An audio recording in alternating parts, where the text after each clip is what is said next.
Siguen ofreciendo sacrificios a sus dioses, al igual que hace 4000 años. Viven como hombres sagrados, en la pobreza y la continencia. Buscan el camino de la salvación, cada uno a su manera. Han elegido el duro camino de la penitencia y mortifican su cuerpo. Consagran su vida al dios de los ascetas, a Shiva, creador y destructor, cuya continua danza sostiene el mundo.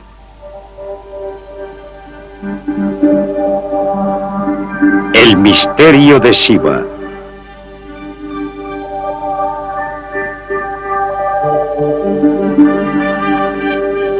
Los hombres sagrados de la India.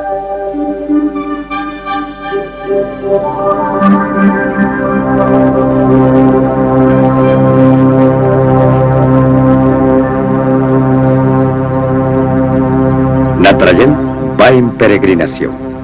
Es un sadhu, asceta sagrado y peregrino.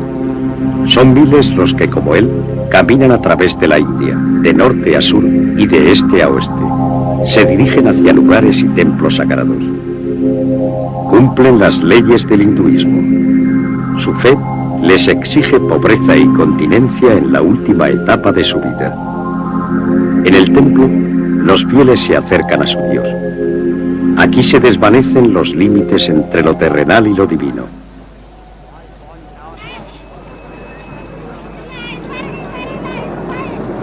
Al igual que 200 millones de hindúes, el sadhu Natarajan es devoto del dios Shiva. La mayoría de los fieles acude al templo a rezar al menos una vez al día. Los sadhus viven en la pobreza, pues no poseen más que lo que llevan encima. Todo el que toma también tiene que dar. Esta es una regla fundamental del hinduismo.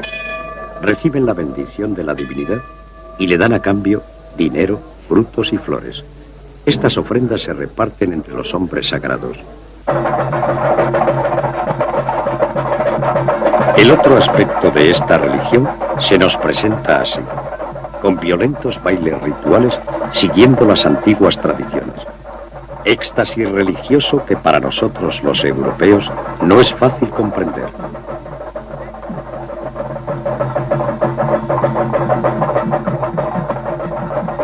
Personas que se autoprovocan el trance, un estado en que resultan insensibles al dolor.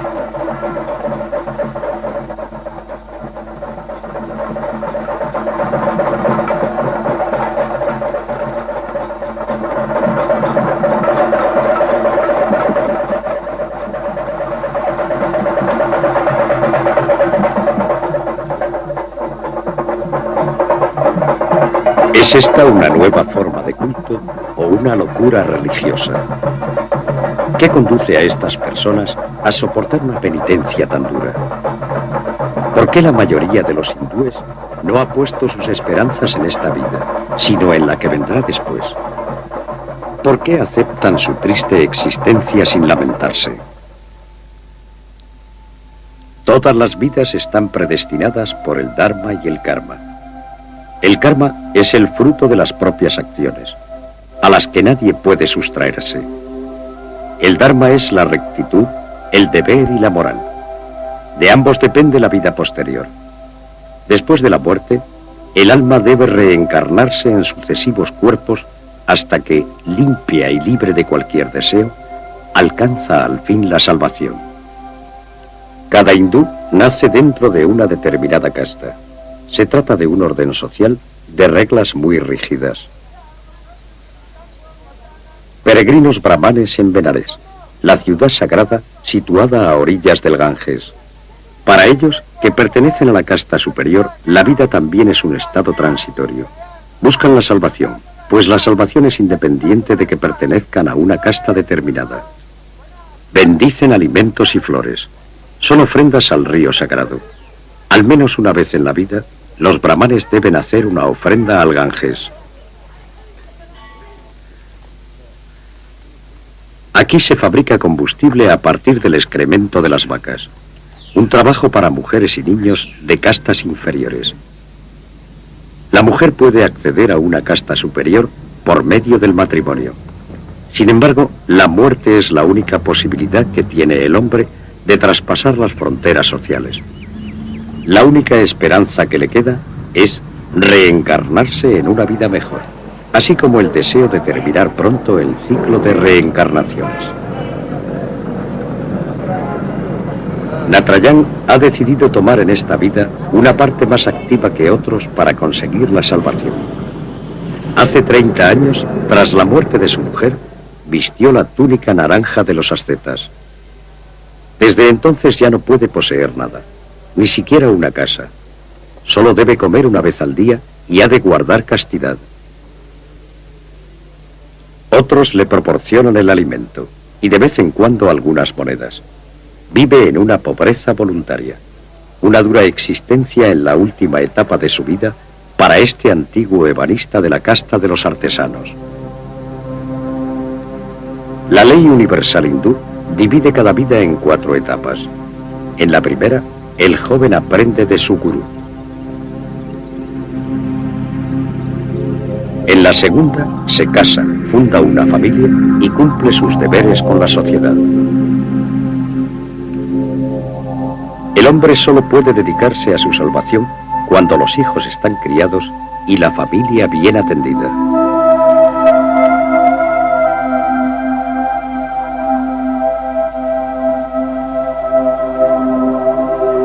En la tercera etapa de su vida, se retira de la familia y de la sociedad para vivir lejos del mundo dedicado a la meditación.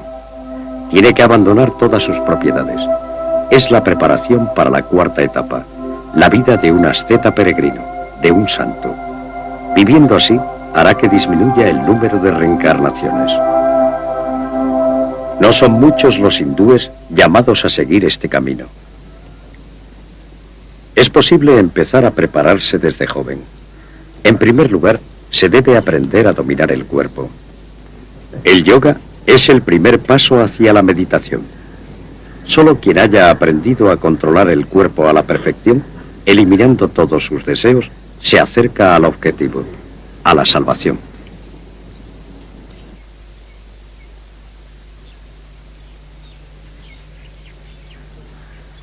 Muchos ascetas consiguen dominar las más complicadas posturas de yoga, que a veces se relacionan con antiguas leyendas.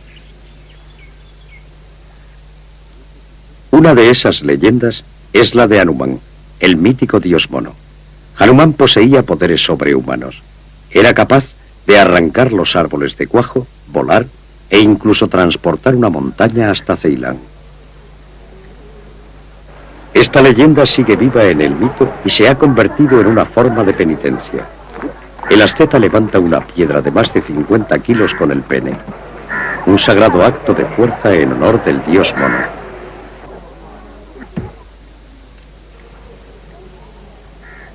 Los hombres sagrados que se dedican solo a la meditación rechazan esta clase de prácticas. Argumentan que el ser humano nunca llega a dominar su cuerpo a través de estos métodos. Sin embargo, la India es conocida en Europa por espectáculos como el que hemos visto. ¿Quién no ha oído hablar de los faquires en un lecho de clavos? El lecho de clavos rememora al héroe Bhisma, que cayó del carro en el que se encontraba al ser alcanzado por centenares de flechas. Pero las flechas frenaron la caída formando un lecho con sus puntas.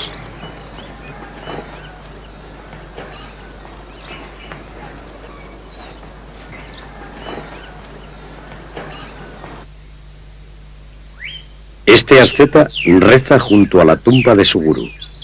Ha hecho una promesa: seguir de pie hasta que su difunto maestro le ordene en sueños que abandone este ejercicio. Hace más de 4 años que espera.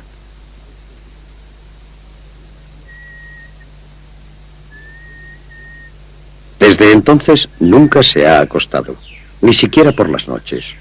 Para reposar se apoya en un columpio.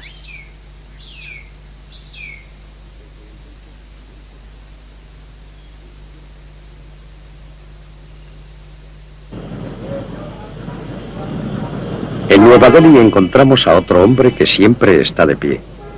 Nos cuenta que lleva así 13 años. y no sabe cuánto le queda.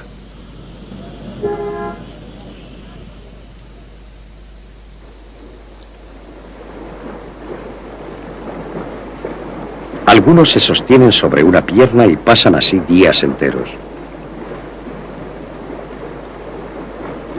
Permanecer inmóvil como un árbol en cuyas ramas anidan los pájaros. Así se describe este ejercicio en los antiguos textos. Un documento de piedra de más de 1200 años da fe de la tradición con que cuentan en la India los hombres que siempre están de pie. Pero también nos demuestra que no siempre se les ha tomado en serio, pues aquí podemos ver cómo un gato los imita, mientras los ratones toman al gato por un santo.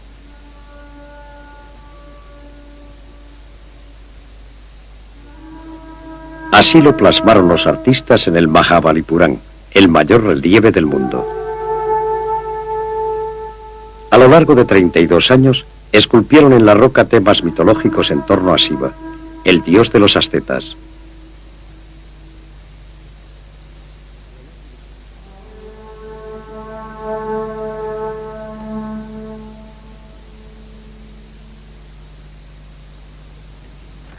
A veces, el camino de la salvación resulta ser solo un espectáculo y una fuente de ingresos. Este hombre se tumba sobre su lecho de espinas solo cuando alguien paga. Su padre y su abuelo ya obtuvieron pingües beneficios con este trabajo.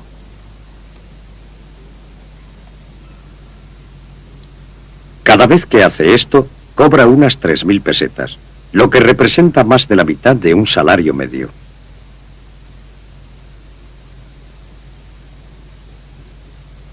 India, país que propicia la magia, el malabarismo y el ocultismo, ha generado también, además de grandes santos con poderes sobrenaturales, embaucadores y farsantes. Este se ha espolvoreado con ceniza sagrada a fin de dar la apariencia de un verdadero asceta. Controla su cuerpo de tal manera que las puntiagudas espinas no le producen heridas.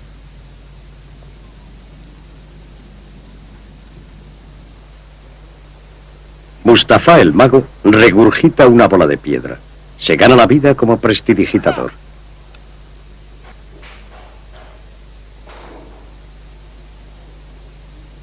Hassan es capaz de alojar en su garganta más de 50 clavos y expulsarlos durante la función. Un espectáculo que no intenta aparentar nada sagrado.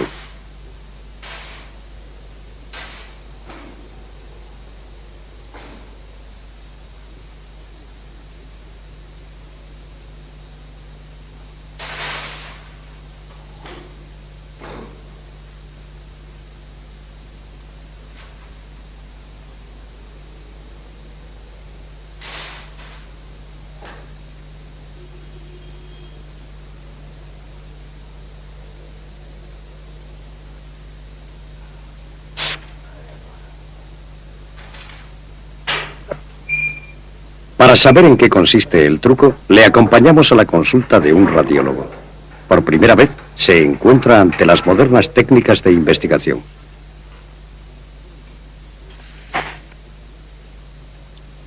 La radiografía no deja lugar a dudas. Hassan tiene los clavos alojados en la garganta.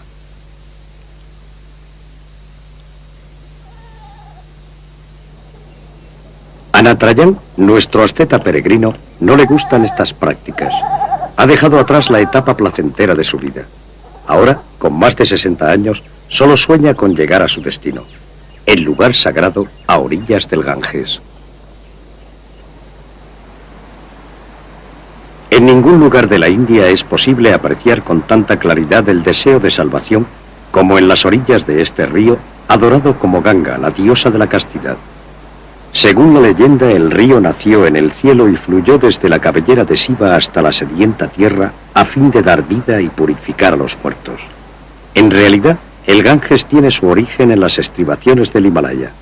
Al unirse los dos ríos que lo forman, cobra su extraordinaria importancia para los fieles. Muchos hindúes vienen a morir a la ciudad sagrada de Benares. Los cantos rituales acompañan a los muertos en su último viaje. Antes de la incineración, el último baño en el río. Un baño que limpia de todos los pecados. Aquí las hogueras no se apagan. Una vida se ha cumplido. Los dioses decidirán si el alma debe reencarnarse en otro cuerpo o si ya ha alcanzado la salvación. Las cenizas de los muertos son entregadas al río. Al final, todos los cuerpos se desintegran en los elementos que los componen. El fuego y el agua los purifican. Otro de los motivos por lo que los peregrinos acuden a Benarés es porque todos deben visitar esta ciudad al menos una vez en la vida. Beber el agua sagrada del Ganges purifica el cuerpo y limpia los pecados. Pequeños pasos hacia la salvación. Los peregrinos también llevan agua del río a sus casas. Está destinada a los enfermos y a aquellos que no pueden acercarse al Ganges para morir y ser incinerados aquí. Con la celebración de coloristas procesiones, los peregrinos vuelven a sus pueblos. El Ganges es el centro de la vida cotidiana. En los lugares destinados a baños públicos siempre tiene lugar algún encuentro. Se producen aglomeraciones. Aquí se lava todo: cuerpo, cabello y ropa. Entre tanto, exhaustivas oraciones dirigidas al sol naciente y al gran dios Shiva. Shiva habita en el monte Kailas, en el Himalaya. Quien crea en él vencerá a la muerte. No existe otro camino hacia la salvación. Así lo afirman las antiguas escrituras. Yo soy el origen del mundo y su final. Yo soy la vida de todos los seres y el ascetismo de los ascetas. Yo soy la inmortalidad y la muerte. Yo soy el ser y el no ser. En honor de este dios se han levantado templos gigantescos. Para aquellos que no puedan trasladarse hasta el monte Kailas, hace más de 1000 años se inmortalizó el paraíso de Shiva en la roca en Ellora, al norte de Bombay.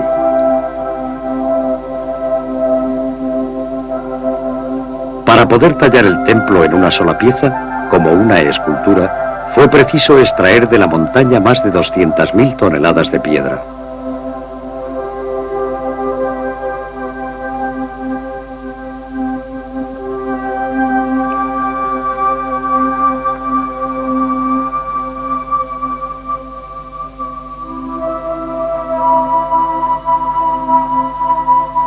El tridente es símbolo de Shiva, el símbolo de la destrucción. Los devotos de este dios suelen portar sus símbolos. El tridente es el más antiguo que se conoce. Existen representaciones de este símbolo en cerámica desde 200 años antes de Cristo. Shiva también es músico y bailarín. El tambor y el cuerno aparecen junto a él.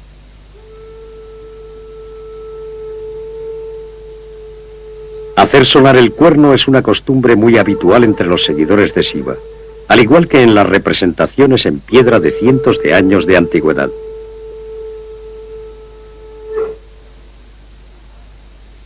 El lingam, el símbolo fálico, representa la fuerza procreadora del dios.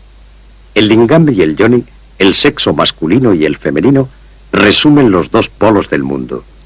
Aquí se cierra el círculo de la creación.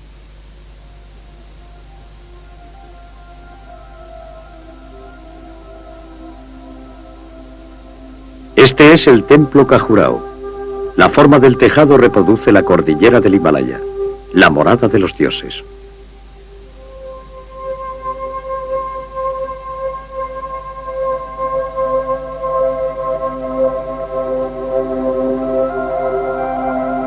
En la fachada se muestra una temática erótica, voluptuosidades divinas, un símbolo de la fertilidad y la vida en la tierra.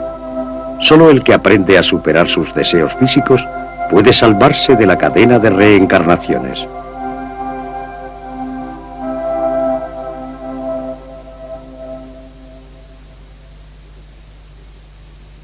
Los creyentes adoran el falo del dios Shiva, pues es él quien ha creado el mundo y quien lo mantiene, pero también quien lo destruye.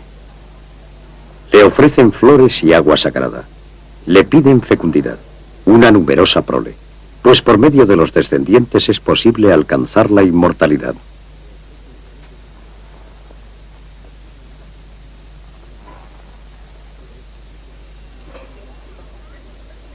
Sai Baba, uno de los santones más venerados de la India, nos ha concedido una audiencia en las afueras de Bangalore. ¿Es un farsante con trucos bien aprendidos? ¿Un ser humano convertido en Dios, tal y como lo consideran muchos? ¿O un salvador de la tierra? Él se considera una reencarnación del dios Krishna. Le gusta verse representado con él en las tarjetas postales. Sai Baba predica el amor y la supresión de las castas, la unidad de todas las religiones. Su doctrina es una mezcla de hinduismo y cristianismo. Tiene millones de seguidores en todo el mundo. Todos esperan poder acercarse a Sai Baba para hacerle llegar una carta con sus peticiones. Se dice que este hombre de 62 años posee poderes sobrenaturales. Puede curar, predecir el futuro o hacer aparecer objetos de la nada. Permitió que filmáramos la materialización de Vibhuti, la ceniza sagrada. Un suave movimiento de la mano y cae la ceniza. ¿De dónde ha salido este polvo blanco? Muchos científicos han querido examinar a Sai Baba en laboratorio, pero él se ha negado siempre. Afirma que sus poderes están solo al servicio de sus seguidores. Vemos de nuevo, ahora a cámara lenta, el proceso de materialización. Hasta el momento nadie ha podido demostrar que se trate de un truco.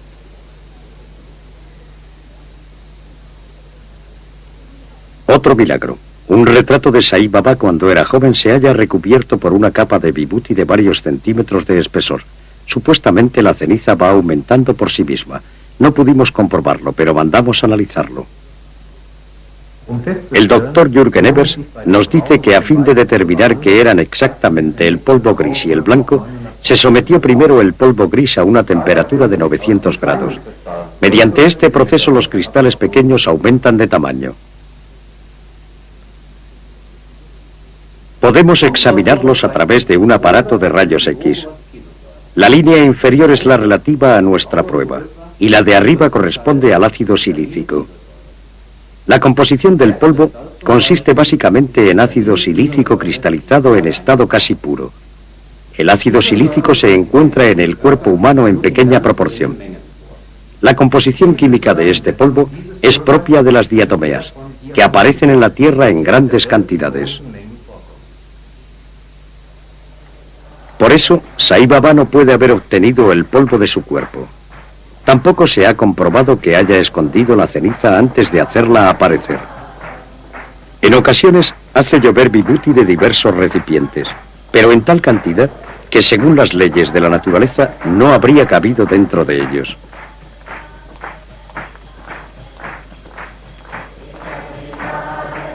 Suele decir que las cosas aparecen cuando piensa en ellas. Dulces, alimentos o joyas. Dicen que puede hacer que se materialice cualquier cosa.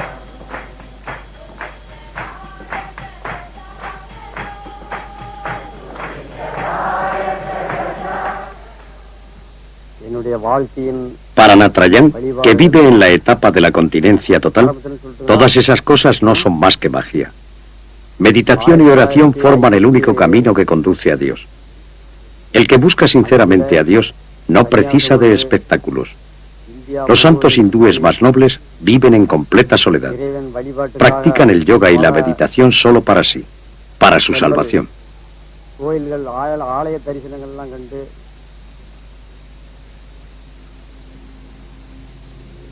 Hemos buscado a estos eremitas por toda la India, pero es difícil dar con ellos. Viven muy alejados de la civilización. Ningún extraño puede llegar fácilmente hasta ellos. Encontramos a uno en el Himalaya, poco antes de llegar a la frontera con el Tíbet.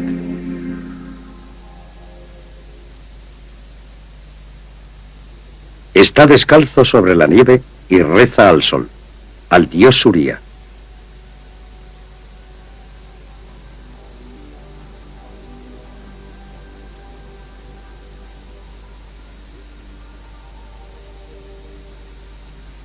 La adoración a las fuerzas de la naturaleza Forma parte de los cultos más antiguos de la India. Te elevas mientras diriges tu mirada a todas partes. Bendito Dios del sol, tú que nutres a todos los hombres. Así se adoraba a Surya en la antigüedad. Los eremitas también constituyen una excepción entre los hindúes. El pueblo adora a sus dioses en el templo y celebra fiestas en su honor al menos una vez al año. A menudo las procesiones se prolongan durante varios días. Se hacen ofrendas a los dioses. Estas ofrendas pueden incluir ejercicios para dominar el dolor, que varían según los pueblos. Este joven hindú ha prendido en su piel los cocos que desea ofrecer a su dios. Su cuerpo se halla cubierto de ceniza sagrada.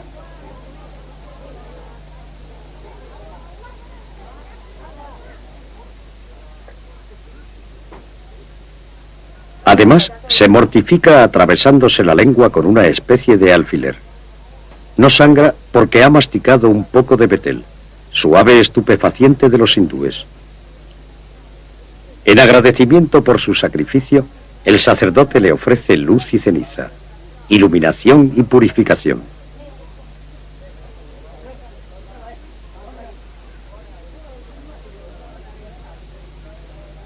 El hindú solo se hace esto en la lengua con motivo de ciertas festividades y permanece así durante varios días. Aquí podemos ver cómo se atraviesa la lengua.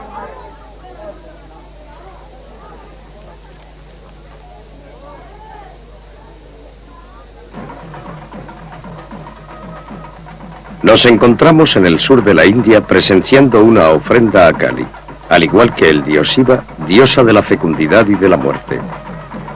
Al iniciarse la ceremonia, la oculta imagen de la divinidad es transportada alrededor del santuario.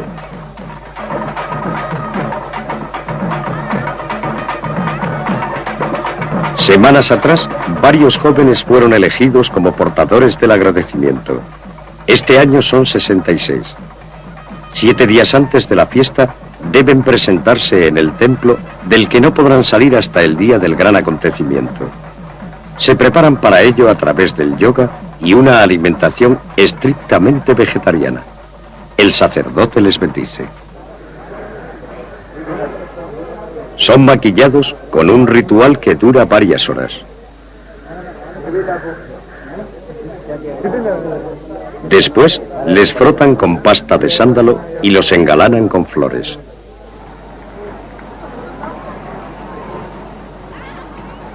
Cuando oscurece, tiene lugar la ceremonia de la ofrenda a Kali.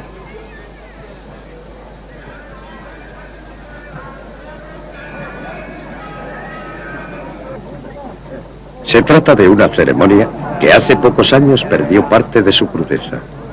Ahora solo se pincha la espalda de los jóvenes durante un instante. Antes, los jóvenes debían permanecer colgados de estos ganchos que penetraban piernas y espalda. 3 correas mantenían el cuerpo. Los padres ponían a sus hijos en brazos de estos hombres flotantes. Así agradecían a Kali todos sus favores. Los que así se ofrecen a Kali no sangran ni muestran señales de dolor. En la India moderna estas prácticas no están bien vistas.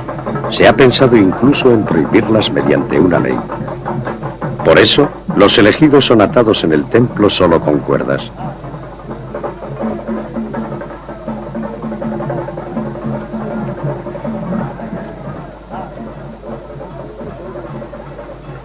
Sin embargo, los padres continúan llevando allí a sus hijos.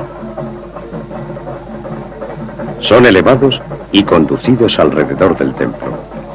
Es el agradecimiento a Kali por los hijos recibidos.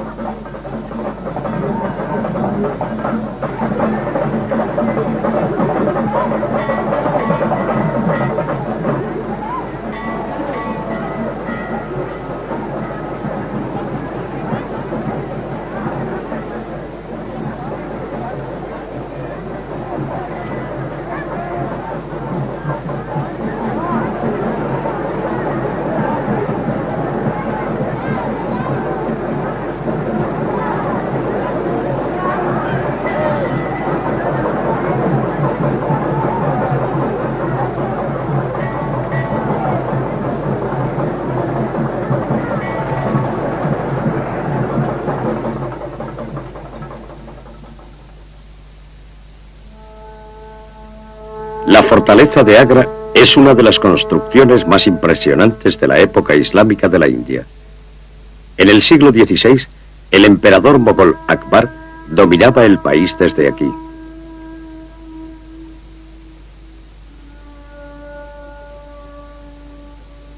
Agra cobró fama gracias al mausoleo que uno de los descendientes de Akbar hizo construir para su esposa y que se ha convertido en una joya, el Taj Mahal. Durante siglos, los emperadores mogoles intentaron sin éxito conseguir la hegemonía del Islam sobre el hinduismo. Por el contrario, algunas prácticas esenciales del hinduismo se filtraron en la doctrina del profeta. De ahí que en la India existan también faquires islámicos, los llamados sufíes. Realizan sus prácticas solo en determinadas festividades y después de un ayuno de varias semanas. Fueron precisos varios meses de negociaciones antes de que se nos permitiera filmar la ceremonia. Lo consintieron solo en un día determinado que fijó su maestro. Lo consideraron un acto religioso, por lo que no aceptaron percibir dinero por ello. Después de preparar cuidadosamente sus agujas, comienza la danza hasta sumirse en un estado de trance. Bajo la supervisión del maestro, alcanzan un estado en que no sienten dolor.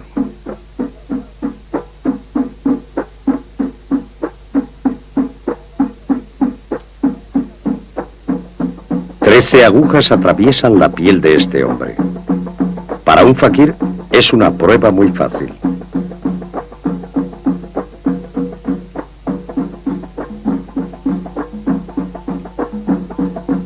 La música le ha llevado a un alto grado de concentración, tal y como su religión aconseja.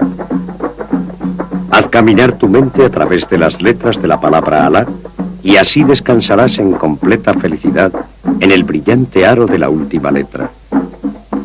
De este modo, despojados de toda sensación física, se funden con el contenido de su libro sagrado.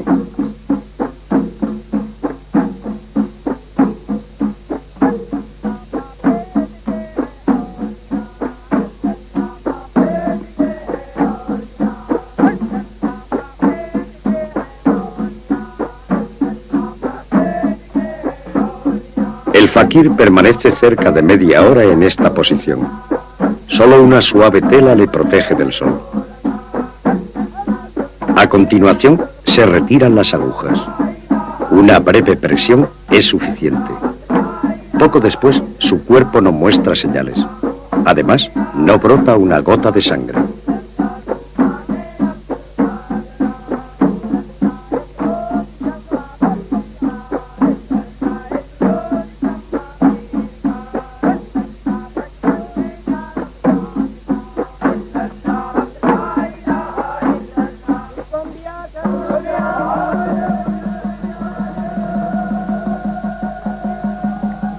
Fuerza, concentración y fe han de ser muy fuertes para conseguir algo que escapa a los conocimientos médicos. Solo un fakir experimentado puede realizar tales hazañas.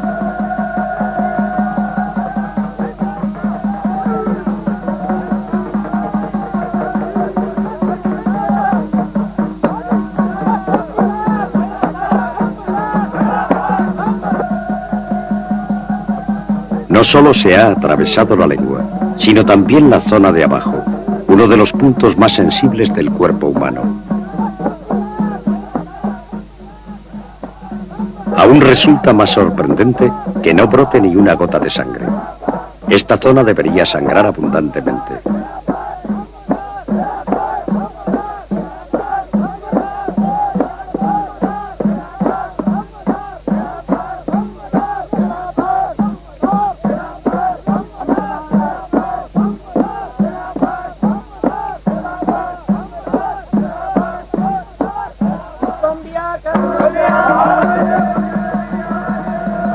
Basta con que el maestro toque con el dedo la boca de su discípulo para que se cierre la herida. Algunos investigadores han estudiado este fenómeno. El profesor Larvin nos dice que han estudiado las reacciones de un fakir en el laboratorio, considerando que es un artista del dolor con el fin de observar cómo puede el ser humano enfrentarse a un dolor tan fuerte. Al mismo tiempo nos interesaba saber lo que experimenta el cuerpo y más concretamente el cerebro cuando se padecen fuertes dolores. El fakir se atraviesa la carne teniendo que soportar un dolor muy intenso.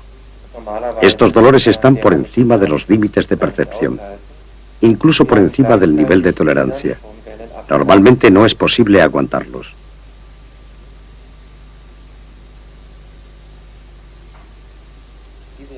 Se comprueban las ondas cerebrales.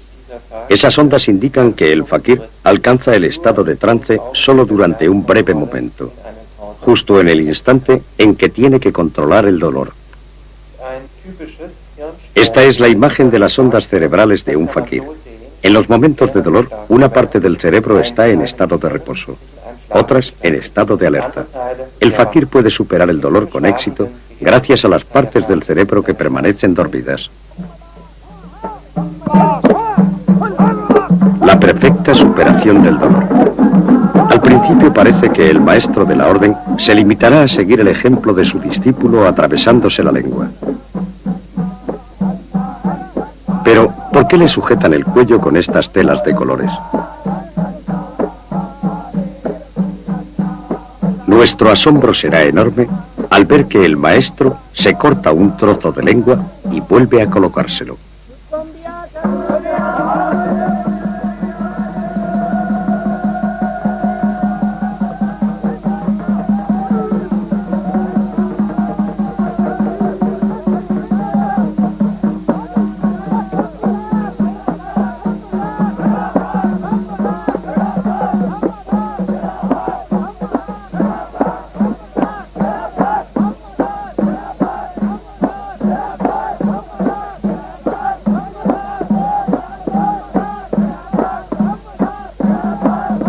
Ahora comprendemos el motivo por el que los discípulos sujetan al maestro, para que no caiga al suelo en el estado de supremo éxtasis en que se encuentra.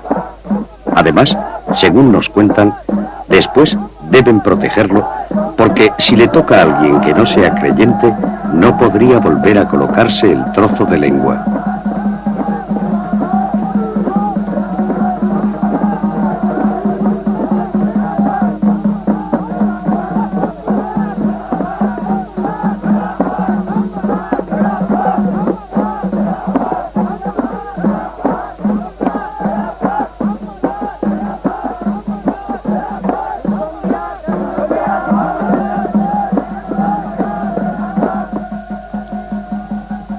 ¿Se trata de un milagro o no es más que un truco?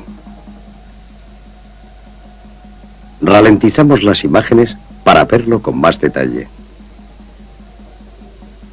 Primero, no cabe duda, se ha cortado un trozo de lengua. Segundo, el hecho de que el trozo aparezca como desflecado por los bordes indica que ha sido seccionado un órgano vivo. La lengua es un músculo muy irrigado.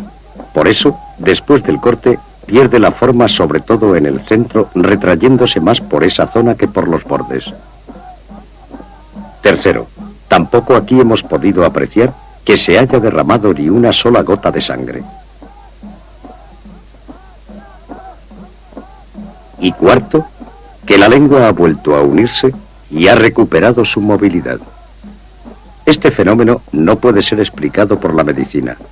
Tenemos que entenderlo como un acto mental relacionado con la meditación.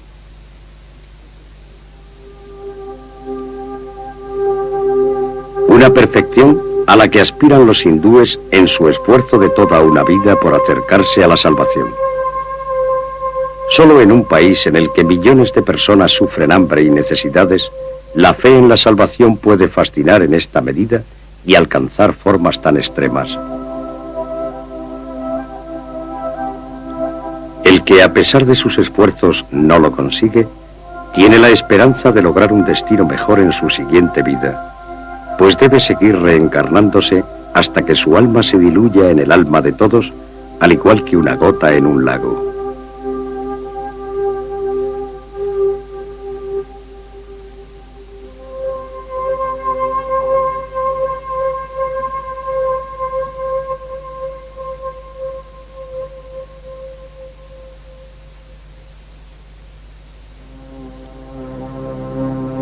Una leyenda nos habla del tiempo infinito que esto puede tardar.